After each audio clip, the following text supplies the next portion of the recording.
Good morning, everyone. Thanks for joining us. Today, it is my delight to introduce our distinguished speaker, Leah Krubitzer. She is a distinguished professor at UC Davis. And if you've never seen her speak before, it is a real treat. So I'm going to keep this short and sweet. She did her PhD and postdoc with John Cass at Vanderbilt University. She has a wonderful reputation of doing this kind of amazing comparative work, bringing in hundreds of species.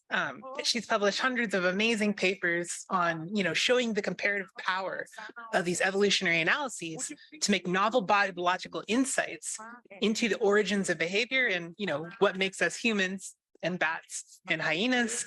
And so without further ado, I'd like to welcome Leah Krubitzer.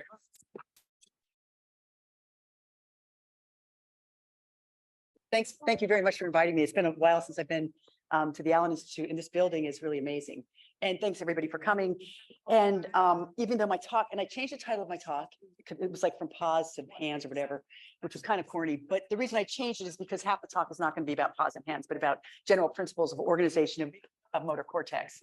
And for my slides, my introductory slide generally does not have, oh, that was weird. Okay, my introductory slide does not have pictures of brains, but it has pictures of animals with special morphologies and behaviors, because we can't really think about the brain in isolation without thinking about the brain is enslaved by the body, which is guided by the environment in which it finds itself developing and behaving. Okay, so first, because I want to do this in the beginning of the talk and I don't want to do it at the end of the talk, these are some of the people who helped with the experiments we did, went to Federal University at Rio de Janeiro to work on capuchin monkeys, worked with Andrew Mayer, who was there at the time, Mikhail Yartsev, I'm going to talk about some of our bat stuff, John Cause at Vanderbilt University, where we're opportunistic. We go to the animals if it's easier than the animals coming to us. Dylan Cook at John Fraser University, and people who were in my laboratory.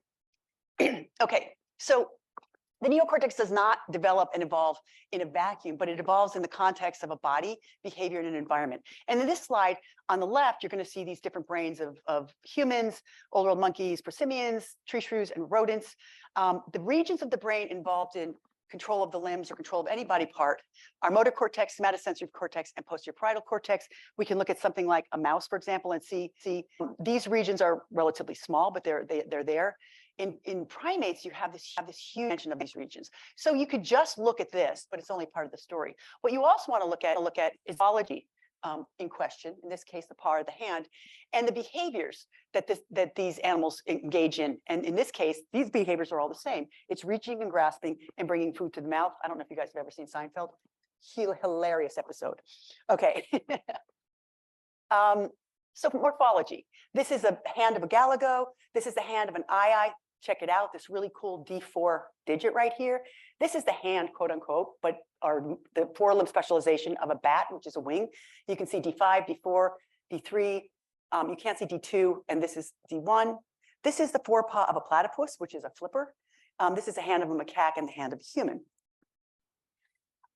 There are body plan that are highly conserved across species. And so the different bones that compose the forelimb are in different colors, the major bones. And what you can see, you can have a hoof of a horse, a paw of a cat, hand of a human, a fin of a whale, and a wing of a bat. That you can see that there's, in some ways, you can say there's nothing new under the sun, even though these are highly variable aspects of morphology. A bat wing is very different than the human hand, but the bones are simply reconfigured.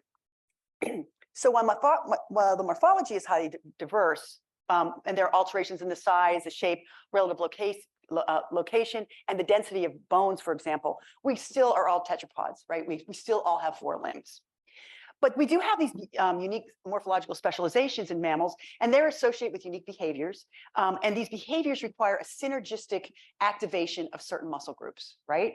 So the activation of flapping a wing is going to be very different than moving your hand like this. So of course you want to talk about how animals use their unique morphology. So this is cool. Look at this is the eye. This is that special D4. Look at that thing. The fingers like this, and it's sticking that digit into a termite mound. You have the galagos. They use their hands for precision grips. I'll show you some of their cortex in a bit. But they're vertical leapers and they're sap eaters. And of course you have this is a flying fox. It uses its hands for flying. The platypus uses its forelimbs or hands for swimming. We use our hands for a variety of different things. And certainly the use of our hands has changed in the past even 200 years based on our development of new technologies. And of course, this is macaque monkey, a rare group of macaque monkeys that actually uses tools in the wild. Okay, where do animals develop and behave? Well, most of the animals we work on develop and behave in a laboratory setting. Almost probably, I would argue, 99% or more.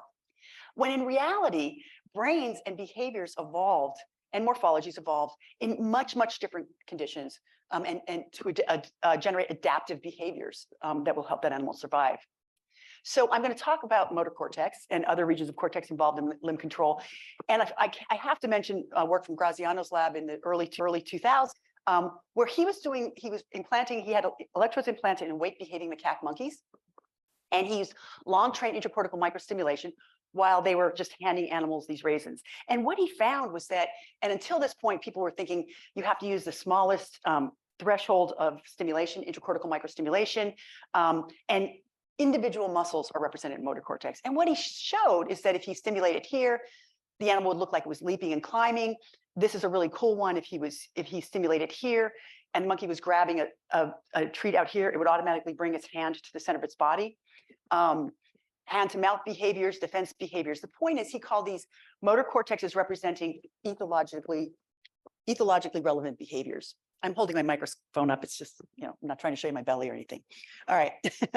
So the use of long train intracortical microstimulation, I won't go into the history because Graziano basically couldn't get grants anymore because a lot of people in motor cortex said, no, you have to use short train for no real reason. John Caz's laboratory sort of picked up the march.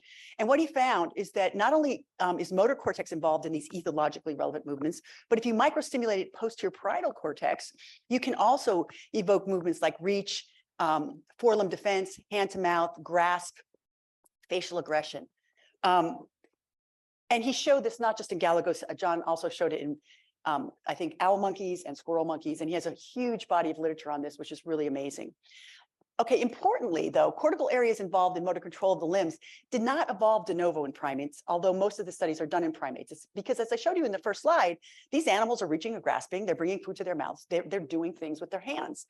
Currently, most studies are performed on only a few animal models, and it's just how it is. And most studies are done on laboratory reared animals. Okay, so this is an important slide because it's kind of a method slide. So what I'm going to show you are movement maps that we generated by using intracortical microstimulation, where we stick electrodes in the brain at multiple sites, sometimes hundreds of sites. We pass a small current through the brain, and we look at which movements are evoked. And these are in anesthetized monkeys. And I'm going to show you data from opossums, rats, tree shrews, galagos, TD monkeys, cebus monkeys, macaques, and bats. You're going to see something like this, which is the dorsolateral view of the brain. This gray area is the area of the craniotomy. And for instance, this is S1. These Voronoi tessellation maps, each one of these points is a stimulation site. And at this site, movements of the jaw were evoked. At this site, movements of the wrist were evoked. These striped sites means that multiple muscle groups were evoked. So shoulder and wrist and digits, for example. So you're going to see these kinds of maps throughout the talk. Okay, so first I want to start with the Brazilian short-tailed opossum. These are marsupials. They're crepuscular, terrestrial, but they jump and they climb as well. This is what their hands look like. This is what they look like. We have a really nice colony at Davis, and we're supplying some animals here, which is a really nice animal model. Importantly, they do have a D1, but they don't engage in any of this sort of behavior or control the digits. They're generally just reaching and grasping. And I'm going to show you what those movements look like. So this is a map. This isn't a map, and unfortunately it's in preparation, not published yet. But what we see is movements can be evoked from M1, this region we call the frontomyelinated area, and S1. This is really important. I'm excited to publish it because until this map gets published, basically people thought that marsupials did not have an M1 proper. They just had a somatosensory cortex from which movements can be evoked. But what you can see, and remember, this is 1 millimeter, so this is not a lot of cortex. It's about 3 millimeters of cortex.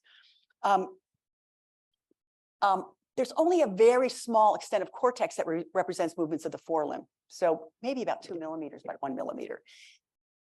And most movements of the forelimb are accompanied by movements of other body parts. And really importantly, evoked movements of the digits alone are not observed. And this is what these movements look like. Okay, here's me. I make these notes myself because sometimes I whip through things and forget. Explain baseline and apex. So what you're going to see in the following figures is this black drawing of the body and then this red drawing. This is the animal. These animals are, I should say, they're anesthetized, but we put them in slings so their bodies can move, like specially made slings for each body, so their bodies can move. This is the baseline movement before stimulation, and this is at the apex of stimulation. So in this case, movements are of the hind limb and forelimb, a forelimb extension and a hind limb retraction together. At this site, you can see an elevation of the forelimb. So you see these basic forelimb movements, not a lot of individual, well, really not very many digit movements at all. So rats are nocturnal terrestrial climbers. So we're moving on to a rodent, not rodents in general. And they can reach and grasp. This is the structure of their forepaw. And it's really important to note that while they're good models for many things, they don't have a D1. It's retracted. I mean, you can still find some of the bones in there, but for actual reaching and grasping, and they're not doing things like this. So if we look at their maps, but look at the map, it's pretty cool because we have movements can be evoked from S1 and M1, but M1 is relatively large. In opossums, it was just this little teeny tiny strip of cortex. And it's probably one of the reasons why it wasn't appreciated and included as part of S1 for some time. So you can see a fairly large expansive cortex.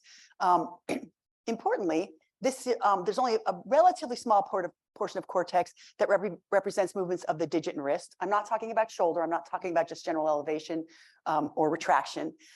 Evoked movements of the digits alone, they can be observed in some of our cases, but they're rarely observed. Usually they're in combination with other body parts. And this is what some of those movements look like. Here's the base, here's the apex. So this is a forelimb elevation here in M1. And this is a forelimb retraction in S1. So you can see the green, there's quite a bit of green, but it's not green alone. It's in conjunction with other parts. In this case, it's the digits and the jaw. Tree shrews, they're diurnal, they're arboreal. This is what they look like. The cool thing about tree shrews are the closest living primate relative to primates. The last common ancestor of humans and primates was about 85 million years ago. They do have a nice D1. Very importantly, they can reach. They don't have precision grips. None of the animals I showed you before have precision grips in which they can oppose the thumb to D1 or any other digit. Right, very important. So the morphology is going to prevent these animals from having these kinds of movements because they simply don't have the musculature or the skeleton to do these kinds of movements. Okay, but look at the tree shrew cortex. So now this is different. Movements we find movements in M1, an area called 3A, which is a sensory motor region, in 3B, which is S1 or primary somatosensory cortex, in a region called SC, and now we're evoking movements in PPC. Prior to this, we weren't able to evoke movements in posterior parietal cortex in rats or opossums. I mean, if we looked at other rodents like squirrels, perhaps there are 2,400 species of rodents. So had I had a nice big comparative example, maybe we could do that. The extent of cortex from which movements of the digits and wrist can be evoked is relatively small, but it's still there. And we are evoking movements of individual digits alone. And the sorts of movements that we evoke, in this case here, the hind limb and the forelimb are moving together. Oftentimes, it's sometimes ipsilateral, but a lot of times it's contralateral, but oftentimes it's ipsilateral and contralateral. And this one, we have this digit wrist where the digits and hands are coming to the mouth and the mouth is opening, sort of like a feeding behavior. But again, I wouldn't say that, I don't think behaviors are represented in motor cortex. I think muscle synergies or the building blocks of what would be an ultimate behavior are represented in motor cortex. Okay, galagos, you're going to see a huge difference here. Now, this is unpublished. We just did this work in John Caz's laboratory. I went to do my sabbatical with my old advisor. So I went to learn old things with my old advisor, but the animals were there and we were doing these comparative studies and we didn't have galagos in it. And it's been done in New World with monkeys. We have it in macaques, which I'll show you, but this galago, I think, is a really important animal. This is what a galago looks like. Check out, it's got big juicy fingers and a nice glabrous hand. These are prosimians.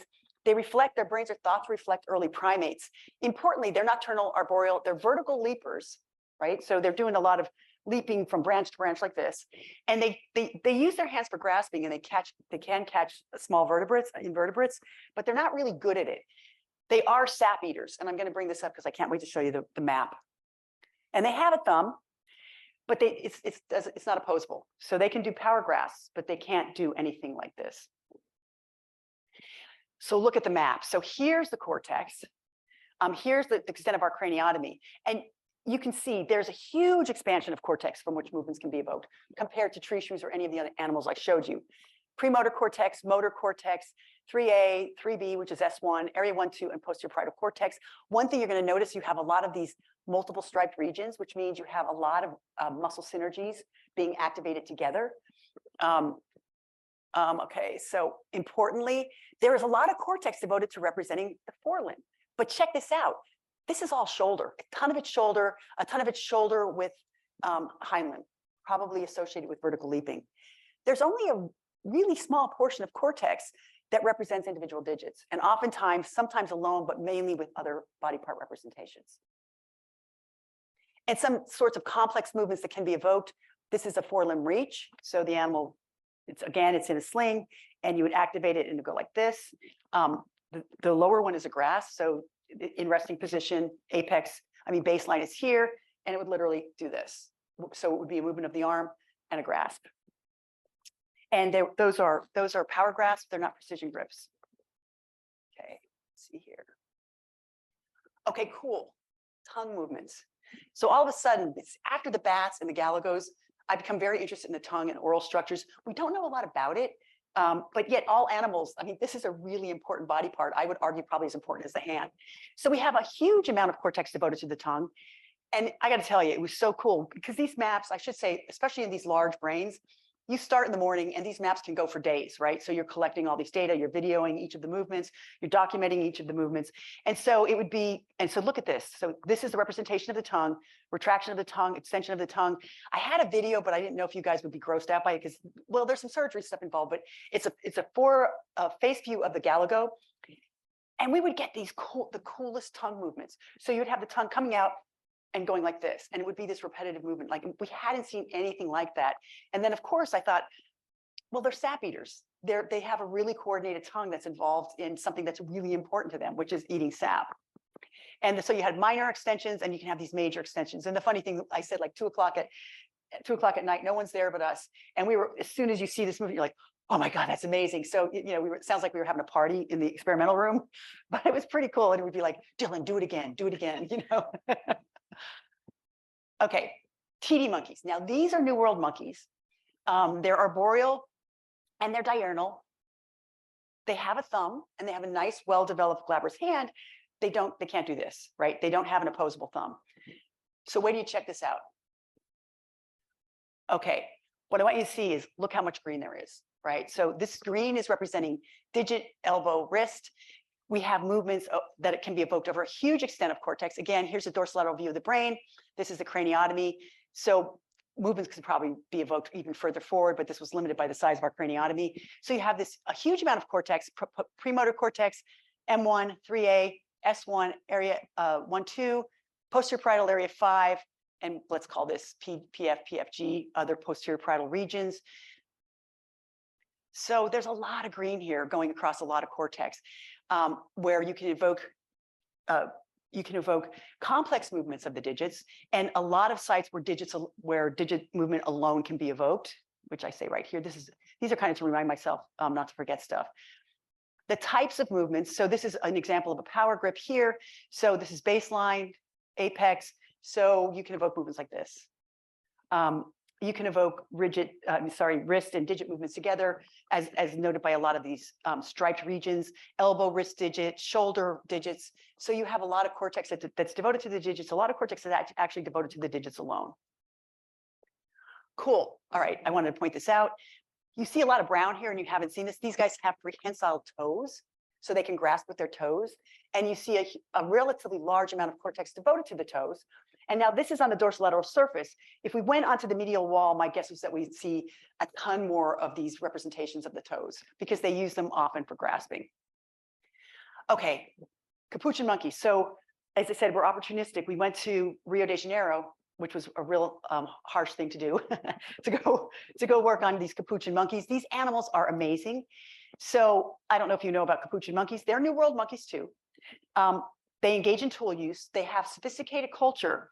And they engage in a lot of social learning, and a lot of their tool use, most of their tool use, young capuchin monkeys learn how to use tools through social learning. And it takes them years of sitting around what's called these nut cracking stations that they have. So this is a cool aside story. So when they first discovered these stations, so you would have a hammer, which is some sort of rock, and the monkeys choose these rocks based on the nut they're going to crack. Is it dry and hard, or is it soft and supple? And the size of the rock, the force they're going to use, and they have these anvils, and you can see here it's worn down. And when these were first discovered, they were thought to be human artifacts, and it turns out that they're capuchin monkey artifacts, and they're close to 700 years old, which is 100 generations of capuchin monkeys, which would be about 2,500 years in humans. Granted that this nut cracking behavior is fairly stereotypical, but think about humans in 2,500 years and what their sorts of manual behaviors have become based on the sorts of cultural and social evolution and technological evolution that our species has undergone. And really important, these guys have a thumb, and it's independently evolved opposable thumb. They're the only New World monkey that has an opposable thumb, right? So they can do this. Oh, yes. And they have prehensile toes. They also have a prehensile tail. So you can see the toes grabbing something. Okay, so movements can be evoked from a number of sites.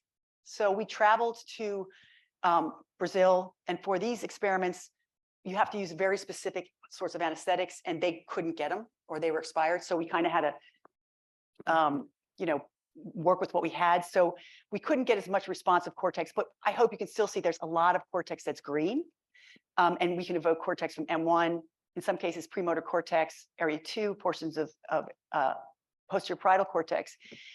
The representations of digits occupy a large territory, and representations of individual digits alone could be evoked.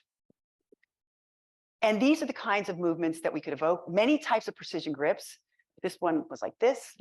Anything that's bringing the digits to the thumb and the thumb is bending in, we can evoke movements like this. What's really, really exciting is that Spinoza et al., they conducted a field study on capuchin monkeys, and they documented the types of precision grips that these monkeys use in the wild.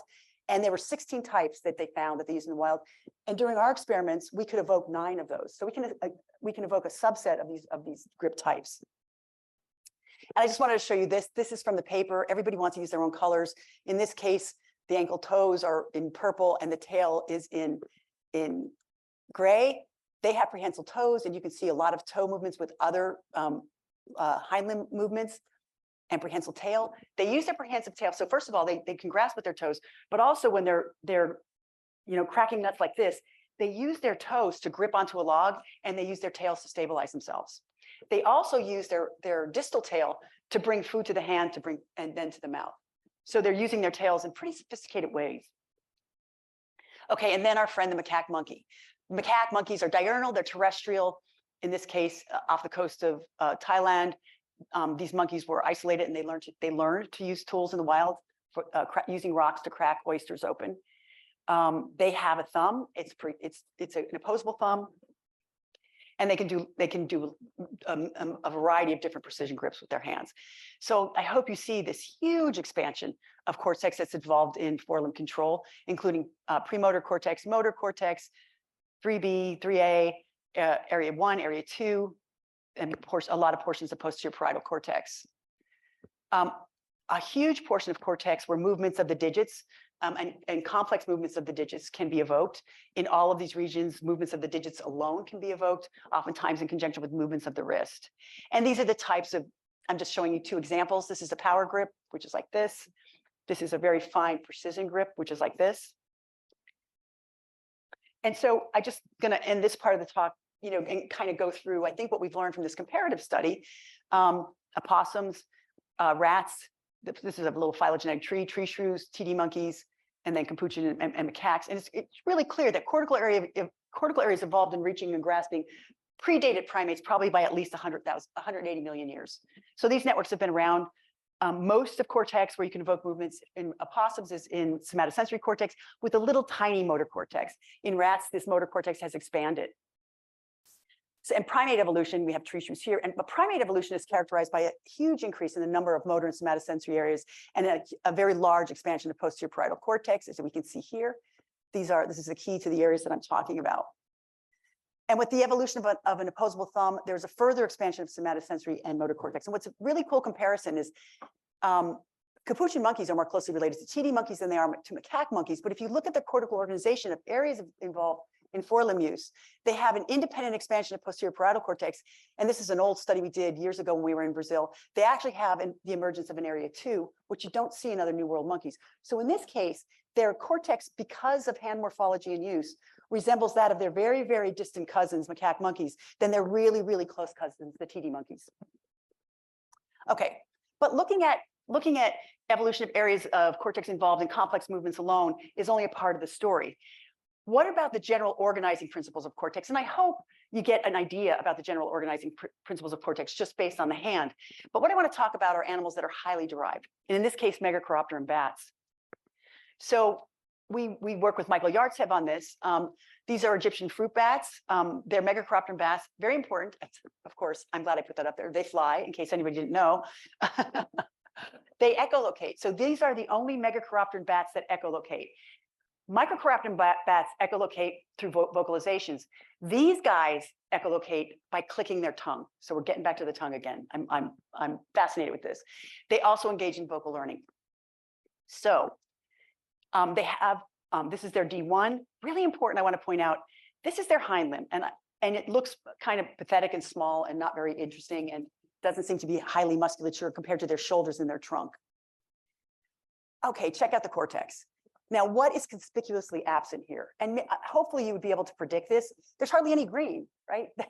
They are not using their forelimb like a hand at all. What you have is a large expansion of cortex, where you have a large amount of cortex that's devoted to shoulder, hind limb, and ankle, okay? And tongue. This is it for elbow and digit. And if it's digit 1, which is independent of the wing, and they use it to kind of crawl up trees, but almost no green at all. What you have, like I said, is a lot of shoulder and ankle and some trunk.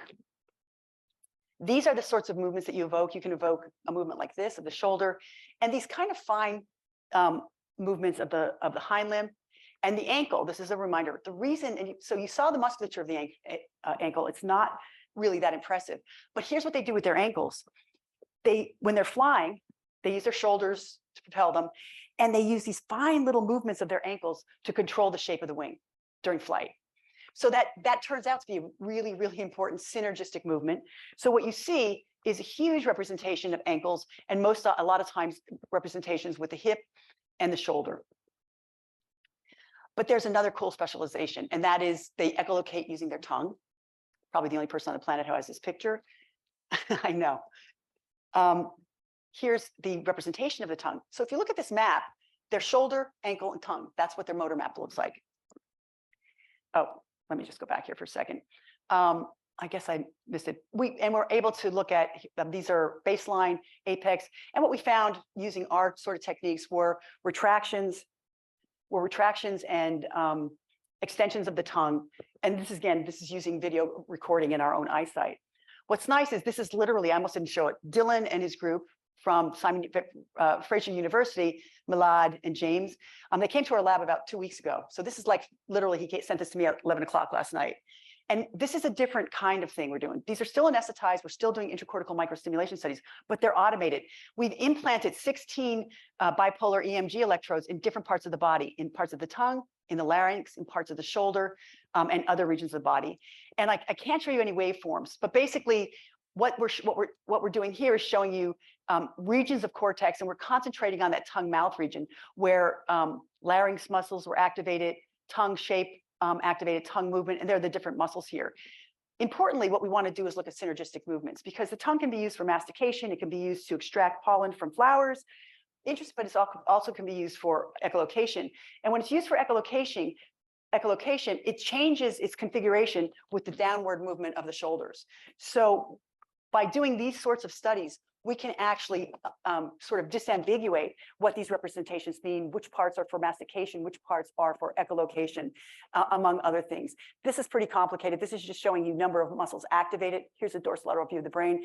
If it's dark, 13 muscles were co-activated during a stimulation site. If it's very light, 1 muscle. But what what's a good take-home message is you have very few locations where a single muscle was activated during a stimulation site. Okay, so the organization of cortex involved in motor control is built on commonly used muscle synergies. I hope you believe that. To what extent, and this is important, to what extent are these maps built during development and impacted by available movement options and affordances? I'm going to provide a little bit of evidence. Movement maps are much more variable than sensory maps. Maps are altered with skilled learning. I'm not going to show you these. These are classic Randy Nudo studies where you can change sort of small changes in map organization as an animal learns a skilled use with hand. Maps can change based on the context in which a brain or body develop, and humans born without arms have extensive representations of the spared effector, which is the foot. So these are two maps from macaque monkeys, and these are, all of these sites here are just representing complex digit movements, different types, flexion of more than 2 digits, flexion of D1 and D2. And the only thing you have to look at is this is just a visual comparison, and that is this does not absolutely match this. They're highly variable. If I showed you a map of visual cortex or somatosensory cortex, there's a stereotype to those maps that they are not this dissimilar. I think more importantly is a study we just recently got funded for, which I'm really happy about. We call it our laboratory rats gone wild experiment, where natural variations in movement opportunities and affordances are provided by these animals during development. So what happens is we take pregnant mothers out to these field pens, which are 3,000 times larger than the size of a laboratory cage. And their babies are born out there and they're reared there. And I'm going to show you what these cages look like. It's very different. These are our field pens out at Puda Creek. They're large. We provide things to climb on. We provide kinds of nesting materials. And in the summer, even though they have a nesting box that we made for rainy weather, they actually like to make their own nests. They can hear wild predator calls. We provide food, but small bugs and lizards and stuff often get into the cage and they eat those. Their drinking water is much more similar to what they would drink in nature as opposed to a sippy tube. And they undergo a variety, you guys are going to love this, a variety of temperatures. So we have them out there in 107 degrees, and we also have them out there at 35 degrees Fahrenheit. And I think of when IAPA comes through and checks our temperature gauge, it can only be between 68 and 72. And you're like, these guys are going to be fine, you know, because they do pretty well in all those conditions. And I should say what's really cool is that everything we look at is different when they open their eyes. And we're also doing developmental studies looking at the emergence of complex motor skills, among other things. So this is field pen rats doing stuff. I just want to show you a couple movies because you'll get the idea of why this is really cool. So you can see these animals are jumping and leaping, vertical climbing, using tail for stabilization. Let me go to the next one. So with these are, and so I should say we're working on Norwegian brown rats now because we're going to look at the visual system. We're looking at the somatosensory system. But the first thing we're looking at is motor cortex. And with these guys, I want you to check this out. These are Sprague dollies. And you can see them vertical climbing, drinking, using their trunk in ways that a laboratory animal would never use its trunk. They have all kinds of interesting social interactions. We started with the Sprague dollies. This was a while ago because when we had them out in these field pens, we were worried they were going to get wild and be really nasty. And these guys are relatively calm and gentle. But because of their albinos, and you might want to work on the visual system, we went to Norwegian browns. And an interesting thing about the Norwegian browns is we rear the pregnant mothers. We take pregnant mothers out there and rear the offspring. We also do that in the lab. I don't know if you guys have worked with Norwegian brown rats, but they're pretty feisty. And they're still feisty in the lab. But the ones out in the field pens are really, really feisty, and they are hard to catch. They try to bite you more often. They can engage in more aggressive behaviors. But that's kind of cool. Of course, I'm not the one who's getting bitten. My graduate students and postdocs are, but I think it's cool. It's like, hey guys, I have a really good idea. I did have a graduate student once who I said, I think you should go catch some wild rats. She's like, yeah, that'd be great. I can talk people into anything. Okay, but here are the maps. And I'm hoping you're going to see, and right now we just had a meeting with our collaborator at Sheffield to try to quantify the differences that we're seeing. So this is a lab-reared map. And again, here's a dorsolateral view of the brain. Here's the area of the craniotomy. At postnatal day 40, here's lab-reared, here's a field pen, sort of exemplary. Data still being analyzed. And this is a postnatal day 60 rat. And so what you can see is that the map is more extensive at postnatal day 40. And I'm just showing you 2 animals, but we have I think 3 or 4 animals from each group at the moment. That there are more multi-joint movements at both postnatal day and postnatal day 40 and 60, meaning you can see way more stripes here and here than you can here. So you have this more synergistic movements or more coordination between different body parts. And there's a much more extensive hind limb representation at postnatal day 60 in these field pens. And so if you think about this, here's our laboratory rat. Here are our field pen rats. Laboratory rats are literally truncated, right? They're not using their hind limb, their tail in any way that the field pen rats are. I think a better way to analyze this, which we're certainly doing, is the percent of common synergies. So let's focus here. If you look at forelimb and hind limb movements together, when they're used synergistically for climbing, leaping, stabilization, you see way more in the field pen, which is in green, than you do in the laboratory rat. And if you're looking at forelimb and whisker, this is the laboratory rat, you see many more synergistic movements between these body parts than you do in field pen rats. So this is just the beginning of our sort of analysis and indicating that there is a general organization across both the laboratory and the field pen, but these maps can be changed based on context. What are the movement options and what are the affordances? And I'm going to end with this series of studies by Stream Amit in 2008. She looked at individuals who were born without hands. Normally, the major effector is the hand, and she looked at tool use. And there are some people who had just a little part of an arm left, but some who were completely handless. And what you find, and these are the different subjects, and the orange is they're using their lower limbs as their major effect, basically their foot. If you've ever seen any movies of these individuals, they can play the piano, they can play the guitar, they can do a whole bunch of cool things with their toes that we just can't do. If you look at their cortex, this is really exciting. These are individuals who had no forelimbs. This white is where the hand representation would normally lie in somatosensory, motor cortex, and then posterior parietal cortex.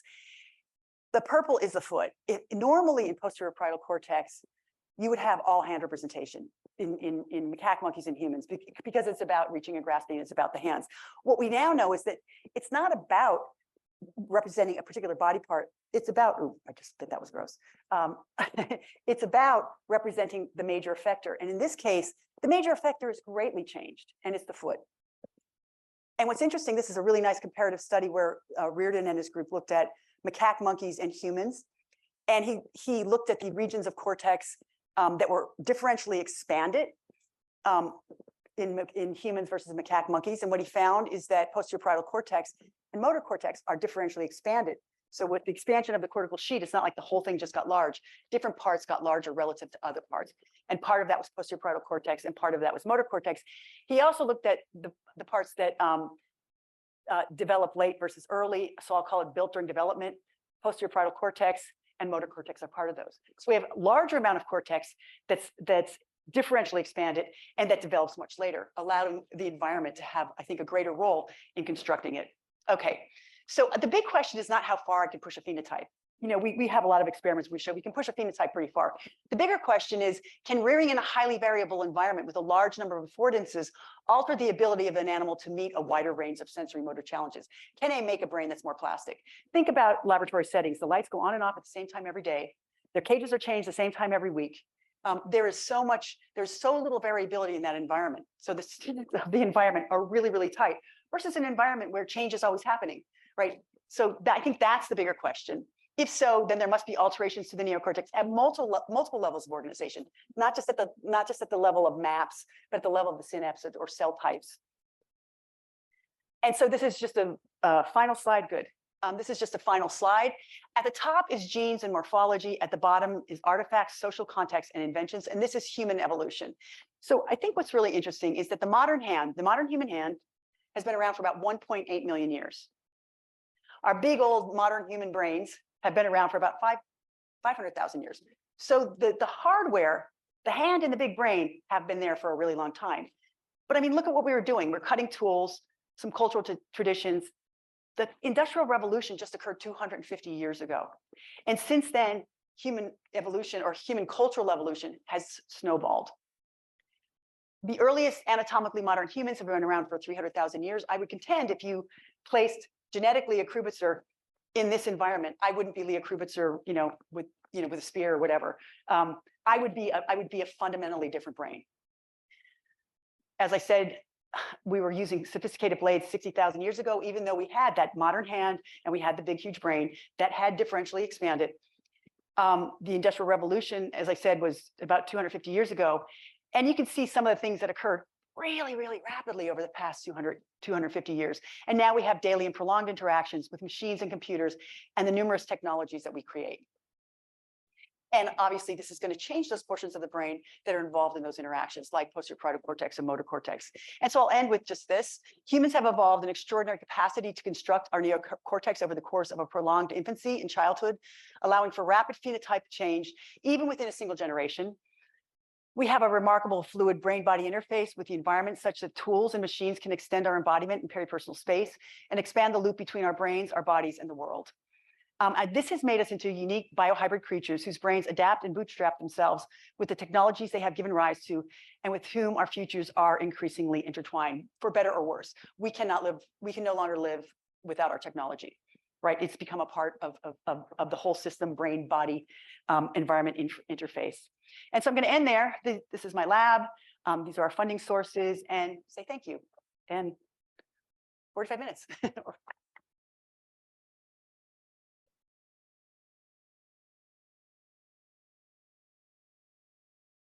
Fantastic. So I'm going to open up the questions while mics get passed out. So so many different experiments this kind of research opens up. And so sort of a leading question more as a statement to the audience. We're really interested in here at taking censuses of the different cell types of the brain, cell type abundance, transcriptional diversity. So when we're thinking about laboratory reared organisms versus, especially these outdoor enriched organisms, what sorts of effects would you think that would have on things like these cell censuses, abundance, so forth, transcription? I'm not a genetic person, so it's hard to say, but I would think that you're going to have, I don't know if you're going to have different sorts of cell types, potentially differences in timing when things are expressed. One thing I would say is that, from a systems perspective, there are certain regions of cortex. So, for example, New World monkeys, you've heard of that new hand region. And are there circuits that are different in that region? And there are. Those regions have direct corticospinal connections to alpha motor neurons, and that's the only region of cortex. From a comparative level, if you want to look at, are there specific cells that are doing that, specific type of pyramidal cells? What is their genetic description? If I were going to do a comparative analysis of that, I would say, well, let's look at a behavioral specialization of other species that may not be the hand. And do we see those same circuits arising either through homology, but we don't know because we're not doing enough comparisons, or through convergent evolutions, where you have those very specific cell types and these circuits that are directly connecting that important regions of the cortex to that region of the spinal cord. That's right. And another really cool example, I just reviewed a paper not that long ago and it got published. We can even make, and I don't know if you ever have access to the elephant brains, but you can make other comparisons. So they worked on elephants that had died naturally. Nobody killed an elephant to do these experiments.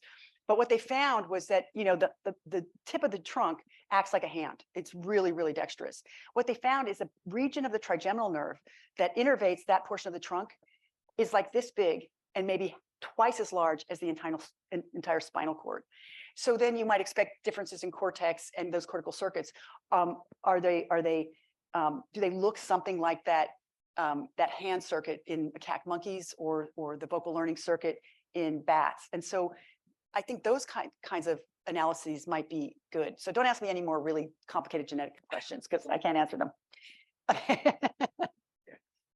Yeah, wonderful talk. So I'm amazed to see the movement control map that you generated, especially the extensive movement control in somatosensory cortex, in addition to motor.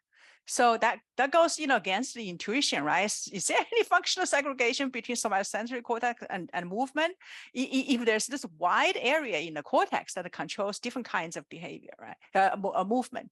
And also, just think about the somatosensory cortex itself. It also has a somatotopic map, right? Sensory map of the body, right? So that do those the motor map movement map and sensory, do they correspond with each other, right? And then what's the functional segregation between M1 and S1, right? Yep. So it's a really great question. So first of all, you can see a great architectonic distinction between S1 and M1. Okay. We have some studies, I think in parts of our paper with macaques, we did look to see the extent to which the somatosensory map, which is pretty stereotypical, doesn't match up with the motor map. And at a gross level, it does. But what we found is here's what we think. So we're also doing deactivation studies. So let me explain these. One is that we place cooling devices over portions of M1. They're microfluidic thermal regulators, so we can make virtual lesions of M1. At the same time, we're doing microstimulation in posterior parietal cortex and in somatosensory cortex. We're working on a revision right now. And so you can cool the forelimb representation in S1, and these are anesthetized monkeys. And you can say, okay, if I'm going to microstimulate a forelimb region in posterior parietal cortex, what happens? If you turn motor cortex off, posterior parietal cortex is completely dependent on M1. However, somatosensory cortex, to a large extent, is not nearly dependent. So what we're arguing are that you have these two movement networks involved in control of the limbs. Comparative work sort of underscores that. So if you look at marsupials, almost all of the evoked movements are in somatosensory cortex, right? So I would argue that might be the old system. And then this newer motor cortex, posterior parietal cortex, is the stuff that kind of got added on a little later. And we can see that when we look at rats, we say, oh yeah, motor cortex is definitely more extensive. We're not seeing too much in posterior parietal cortex. We look at tree shrews, we can clearly see a posterior parietal cortex that's involved in motor control for the first time. So you're seeing this sort of emergence. Then when you see monkeys, all of a sudden it's just like, bam. Also importantly, if you look at connections in primates, you have lots of connections between posterior parietal cortex and motor cortex. It's the frontoparietal network. You don't see that so much in rodents. What you do see is a lot of connections between S1 and that motor cortex. So I think you're having, I think there's an older system and then this newer system that really just exploded in primates. Does that make sense? But I'll tell you, right, those functional boundaries, there's a little bit of there are threshold differences, but they're gradual. They don't correspond to the architectonic boundaries very well, but somatosensory maps do. So it's a conundrum.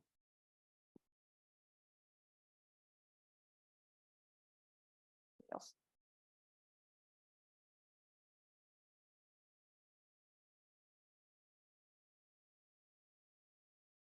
Hi.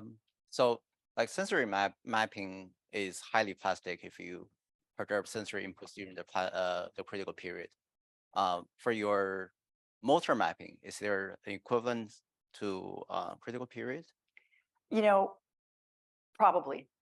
I mean, I know from the NUDO study, so I know what you're saying. So we have studies in our own laboratory where we remove visual input in Monodelphis domestica before the retina reaches the lateral geniculate nucleus. It's just at the optic tract, and before neurons in the lateral geniculate nucleus reach the cortex. So there are no connections that are formed. And if you remove all visual input, you get a total reorganization of that region of what would be visual, so somatosensory and auditory and all that kind of stuff. So you can get these massive changes.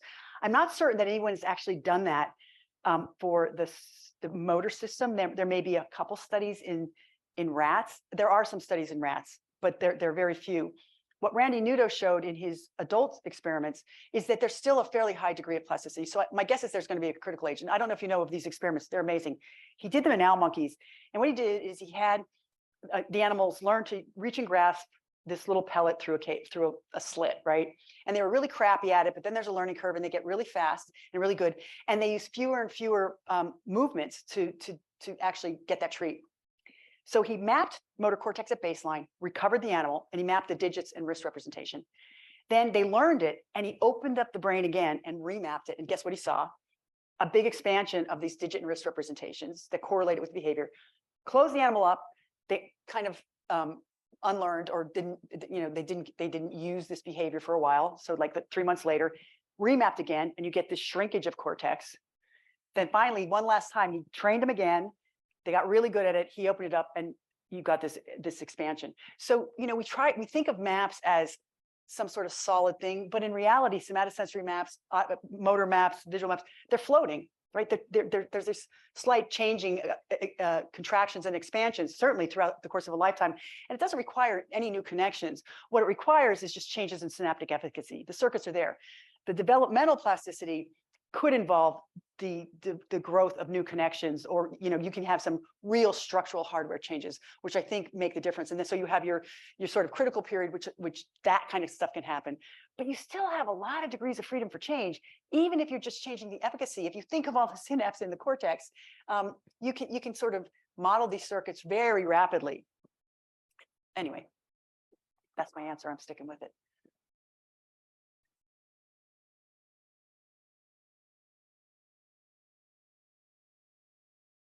Hey, thanks. Great talk. I was just wondering, how do you think about the limitations of your stimulation protocol? So if you could stimulate dynamically, spatially, or temporally, how would that change your maps, and how would that change across evolutionary comparisons? Absolutely a good question. So for a long time, people were using a different train of stimulation, which was like 40 milliseconds, and we're using 500 milliseconds, and the trains are slightly different, and it does change what you get. It absolutely changes what the maps look like. With the shorter train microstimulation, you're not getting as much cortex that's being activated. And Mike Graziano made a really good argument. He said, well, behaviors don't occur over 40 milliseconds. Behaviors occur over hundreds of milliseconds. And so 500 milliseconds is a really good thing to use. And when they initially chose 40 milliseconds, it was relatively random. I mean, I'm not certain why they chose that. So yes, you can definitely get changes.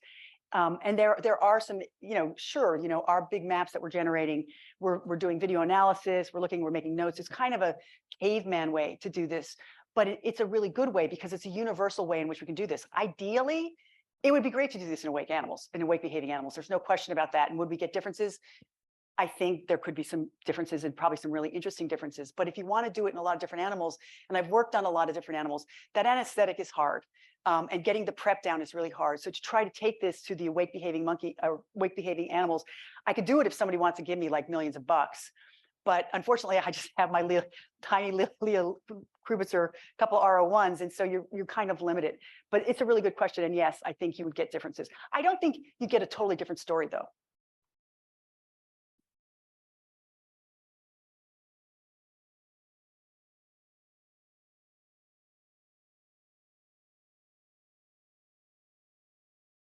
I have a closely related question, which is thinking about some of the contrasts and maps you're seeing, especially across larger phylogenetic differences, whether some of those could actually be due to like differences in local structure of how the motor map is represented in the circuit, and how that like local circuit responds to stimulation, like whether a movement is represented topographically or like with a more dispersed assembly. Yes, I think you're right. So you're talking about the local circuits within motor cortex, local circuits with somatosensory cortex. Yes, and here's the thing. There's a couple studies. One was by Ted Jones and some guy I can't remember, where he looked at.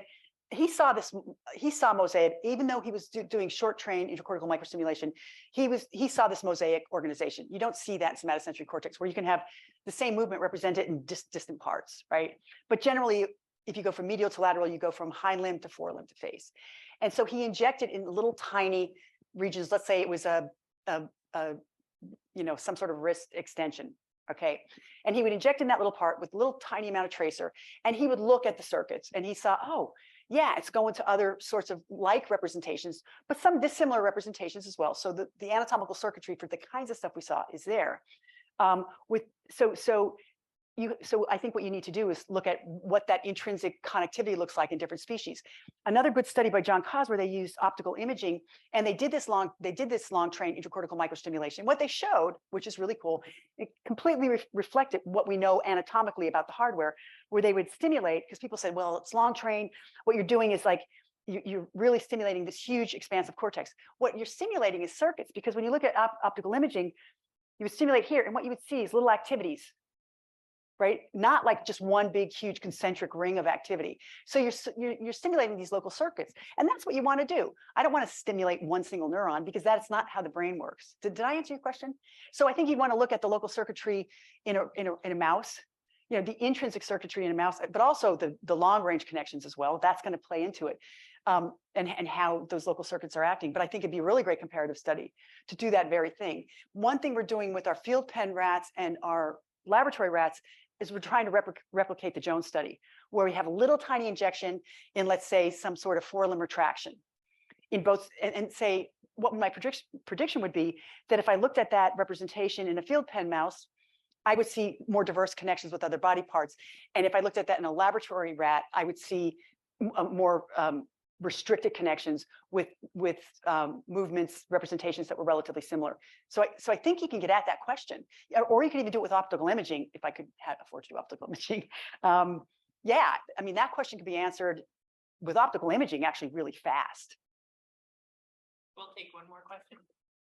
Yeah, I wanted to come back to the motor response maps. It struck me that in most of your experiments, the responses went all the way to the edge of the craniotomy.